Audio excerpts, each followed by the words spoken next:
everyone, welcome back to our Lucent series of General Knowledge part 21. Yes, we have completed our 20 parts of the Lucent series where we have completed lots of topics which includes ancient history as well, the Harappan civilization, the Akbar's reign, everything has been covered. And now that we have moved on to the part 21, today I'll be starting with the Shah Jahan's reign as we are learning about the Mughal period that was in the medieval period. So, in this series, we have started with the general knowledge, and if you're the one who is eager enough to learn and are looking for such sources where you will find the details in a written format with highlighted questions, then you are at the right place. Hold on and watch our video till the end.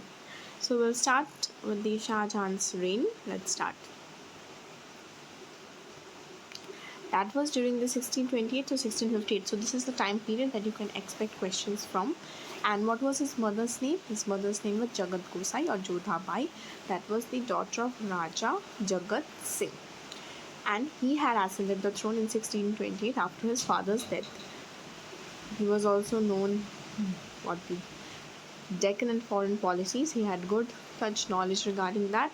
And the first thing what he did is to face the revolts like in conquest that was in Bundelkhand, that was Jujhar Singh Bundela Forcha, that was the time period also mentioned, and also the Deccan. So these were the two revolts that he had fought at first when he had acquired the throne.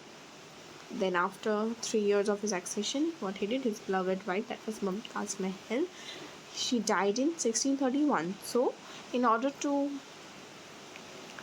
give the regards to her memory or perpetuate her memory, what he built Taj Mahal. That was in this reign 1632 to 1653. We all know about the Taj Mahal, but this is the reign or this is the time period. Then after that, during that time period only, he had also defeated the Portuguese. And what happened after that is Nizam Shah's dynasty of Ahmednagar, it was brought under the Mughal control, and Shah Jahan was the one who brought it. And then the Deccan Sultanate of Bijapur and Golconda also accepted its sovereignty in 1636. That sovereignty accepting means they came under Shah Jahan's reign. Then he had sent his army to Balkh, that was to secure his northwestern India. And he has also recovered Kandahar, that was Afghanistan, in 1638 from the Iranians. And there were 3 campaigns that he had gone through, that was under Prince Murad, Aurangzeb and Dara. Then another way we can describe his reign was from the French traveler's view, that was Bernier and Tavernier that used to travel during his reign. And also an Italian traveler was also there, who was Nico di Manici. Peter Mundi was also there, who had described the famine that had occurred during Shah Jahan's time. Shah Jahan's reign is said to have marked the pinnacle of the Mughal dynasty and empire. He is known for the promotion of art, culture and architecture during his time. The Red Fort, Jama Masjid, Taj Mahal, these are some of these architectural wins, or you can say fields where he had an expertise. Then, so he was having deteriorating health, so then what he did, he had set off his war of succession among his 4 sons, and among them Aurangzeb, he emerged the victor, and then he was crowned as the successor of Shah Jahan.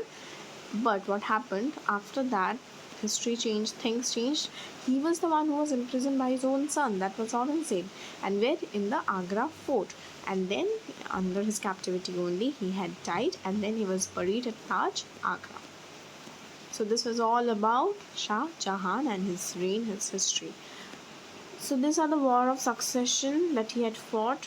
Know it, know the places, know the reigns, know who were included in it. This is very important. Please go through this all. Now Aurangzeb's reign, let's know about him.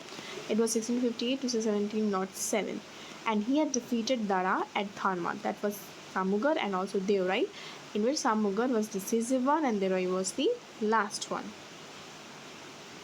Then after winning over at Aurangzeb was crowned at Delhi under the title Alamgir. He ruled for 50 years till his death 1707 in Ahmednagar. And when he was during his reign, that was in the first 23 years, he was totally concentrated, or he totally focused on North India. But at this time only, the Marathas and the Shivaji also, they rose to power, they conquested against him. Then he had captured Guru Tegh Bahadur, that was the 9th Guru of Sikhs in 1675, and he had also executed him when he refused to convert to Islam or embrace Islam. And then was the 10th and the last Singh Guru, that was Guru Gobind Singh, who was the son of Guru Tegh Bahadur. He also organized his followers into community of warrior, that was called Khalsa, to fight the Muslim tyranny and avenge the killing of his father, as his father was killed by Aurangzeb himself. So he had organized this community, that's name was Khalsa. Remember this, who organized this community, what was its name, and what was the purpose. Then he was also assassinated in 1708 by an Afghan, that was in Nanded in Deccan. Now Banda Bairagi, that was a trusted disciple who was the successor of Guru Gobind Singh, continued the war of succession against Mughals. He won the conquest against Mughal. He was the one who had continued the legacy. Now these are the revolts that had occurred during Aurangzeb's reign. First was Jat, then it was Bundela. Please remember the dates and the causes as well. Then we have Satnami, we have Sikh, Rajput, Rathore. Okay, this was in North India. Now in South India also, Bijapur, Golconda, Mughal Maratha struggle. These are very important conquests of Aurangzeb. Okay, go through it. Now what he did, he had left the north in 1682, and for the next 25 years he made desperate bids to crush the Marathas. He had taken the swear to crush the Marathas. Then Shivaji, he was also one of the powerful Maratha king during this period, and he was also an enemy of Aurangzeb. Now when Aurangzeb could not eliminate him, he conspired in 1665 with the Jai Singh of Ambir, like one of his close ally, you can say, to eliminate Shivaji. He used his people, Shivaji's people, to defeat him itself, because he couldn't eliminate him with war or using artillery or anything. Then Shivaji was imprisoned by Aurangzeb, but he managed to escape, and then in 1674 he again proclaimed himself, and he had announced himself as an independent monarch. But he died in 1680 and was succeeded by his son Sambhaji, who was then again executed by Aurangzeb in 1689, and Sambhaji was succeeded by his brother, that was Raja Ram, and after his death in 1700, his widow Tarabai carried out the movements against the Mughals. Now the Mughal, this para is very important, not only for study basis, not only for your questions basis, but for the history itself. This para is very important. Now this Mughal conquest, they reached a climax during Aurangzeb's reign, as Bijapur and Golconda. These two conquests were very important among his reign. So he died in 1707, and he was buried at Khulda Bait, that was in Daulatabad.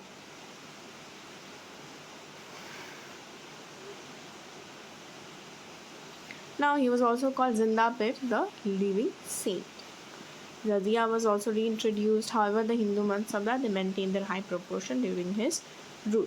Now, what was the reason for the decline of the Mughal Empire? First one is that after Mughal Empire rapidly declined after his death, Aurangzeb's Rajputa, then Deccan and religious policies, these were also one of the reasons which led to its decline. Then weak successors who were just incompetent, they were just in search of the throne, but they did not have good administrative policies or any such. War of succession, too much conquest, too much succession policies amongst the Mughals. Then factionalism among nobility after Aurangzeb. There was also a competition about who will access the throne. Then was the Jagirdari crisis. There was growth of Marathas in all over the regions, and there was also growing regional powers in Bengal, Hyderabad, Awadh, Mysore, etc. Then there was also foreign invasions, that was Nadisha and Abdali.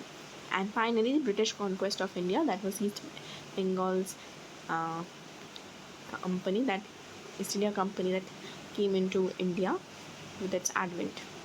This para is also very important. Now this is are the important years of Aurangzeb's religious policy. Go through it, what he had banned or what he had introduced. Now later Mughals, after Aurangzeb came Bahadur Shah, Okay, his title is mentioned. Then came Jahandar Shah, Farooq Siyar, then Muhammad Shah, Ahmad Shah, Alamgir, Shah Alam, Akbar II, Bahadur Shah II. Okay, so these were the later Mughals. Now these were the main Mughals. We have already completed the Mughal period for the rulers now. Yeah, in last video we have known about Akbar, Jahangir. Okay, so and here we have completed more too. So these are some important notes that I have already marked important. Go through all of that, make notes out of it, and do not forget to like, share, subscribe our channel so that we can come up with more such informative videos for you. Till then, take care. See you. Meet you in our next video.